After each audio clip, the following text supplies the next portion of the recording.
বিগত আওয়ামী লীগ সরকার দুর্নীতি আর দুঃশাসন না করলে বাংলাদেশের উন্নয়ন হতো অকল্পনীয়, এমন মন্তব্য করেছেন জামায়াতে ইসলামীর আমির ডাক্তার শফিকুর রহমান। বিকেলে জয়পুরহাট সার্কিট হাউস মাঠে জামায়াতে ইসলামীর কর্মী সম্মেলনে প্রধান অতিথির বক্তব্যে তিনি এ মন্তব্য করেন। জামায়াত আমির বলেন, জনগণের ভালোবাসায় তার দল যদি ক্ষমতায় যায়, দেশের মালিক না হয়ে দেশের সম্পদের পাহারাদার হবে জামায়াত। বলেন, জামায়াতের হাতে কারো সম্পদ ক্ষতিগ্রস্ত হয়নি, ভবিষ্যতেও হবে না। সম্মেলনে সভাপতিত্ব করেন জেলা জামায়াতে ইসলামীর আমির ডাক্তার ফজলুর রহমান সাইদ।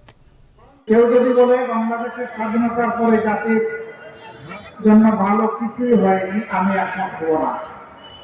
হ্যাঁ, অনেক কিছুই ভালো হয়েছে, কিন্তু যদি দুর্নীতি এবং দুঃশাসন না থাকতো তাহলে অকল্পনীয় ভাবে বাংলাদেশ মাথা উঁচু করে দাঁড়াতে পারে। দুর্নীতি এবং দুঃশাসনের কারণে আমরা স্বাধীনতার সেই ফসলটুকু ভোগ করতে পারলাম না। সম্প্রতি দুঃশাসন আমরা প্রত্যক্ষ করেছি, ওটা জাতির মধ্যে ছিল।